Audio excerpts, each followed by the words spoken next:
Authorities are investigating after the North Ogden police chief shot himself in the arm in an apparent training accident. Eastbound I-80 is back open. Crews had to shut it down overnight after a car lost control and started a deadly chain reaction. Funya Lin grew up dreaming of attending Juilliard and eventually was accepted for undergraduate studies.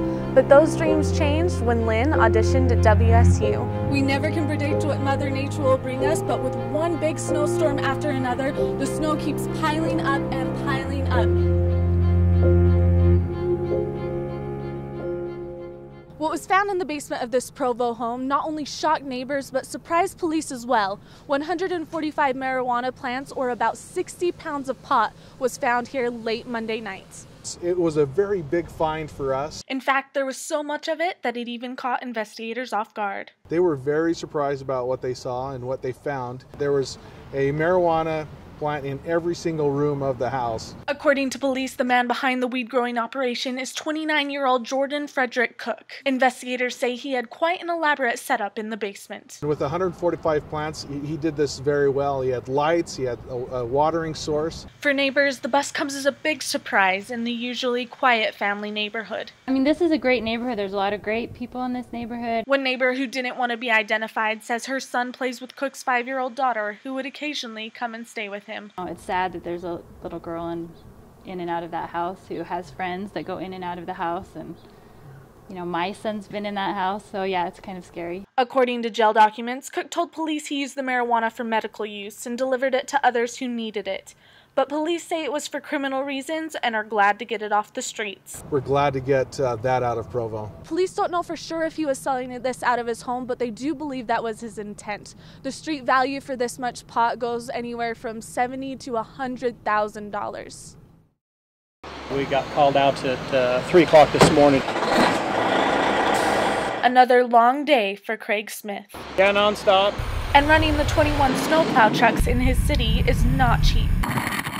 To keep all these trucks operating, equipment especially, puts a strain on everybody's budgets. Sandy City has already gone $30,000 over budget, which is why they have had to go to the city council for an extra $70,000 to cover additional expenses. You just can never tell the severity of the storms and the number of the storms, and then we've also had a great deal of fluctuation in temperature that's required multiple sandings in one day. Clearly, this has been a difficult season for all cities. As for Salt Lake City, they have spent 100% of their salt budget, but still have some reserves to cover other expenses.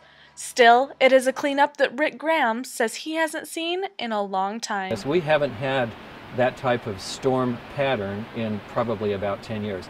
Graham says the problem is twofold. It's the consistency of the storms, and it's been the cold weather. And having those two combinations, particularly with the cold weather, has made it a little more difficult to manage because we haven't got the traditional melt-off that we would normally get. But Graham says the snow plowing will still get done no matter the cost. We have the resources, we're providing the services that we always have, and we will continue to do that. Now, Cottonwood Heights informs us that their budget is $400,000, and they're already above that. They predict about a month more of snow removal, but again, we never can predict what Mother Nature will bring us. A deadly chain reaction crash near the Tooele and Salt Lake City border. 2 cars in the same area in a semi-truck, and it all happened at one consecutive time. It started when the silver Mustang lost control. Went up into our the embankment site here, came back onto the freeway, rolled. One person was ejected. That person, a woman, the passenger inside the Mustang, tossed from the crash and into traffic. A semi-truck driver swerved to miss the crash and didn't see the woman in the road. The semi-truck came along and struck her, unfortunately. The Utah Highway Patrol says the man driving died instantly, his body still buckled inside the car.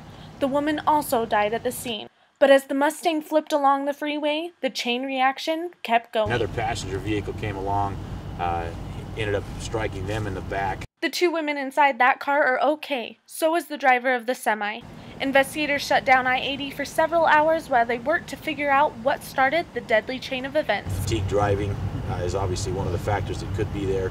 If you're tired, pull over. Investigators also say that though it appears the 2 people in the Mustang wore their seatbelts, they're looking into whether the passenger was buckled incorrectly. People put their seatbelt on and they put it behind their back or something like that, and that's not the proper way to wear a seatbelt. You need to make sure it's over your shoulder. Investigators are still trying to find out exactly what happened during this crash. They're asking if anyone has any information or saw anything this morning about 1 o'clock on I-80 to give Highway Patrol a call.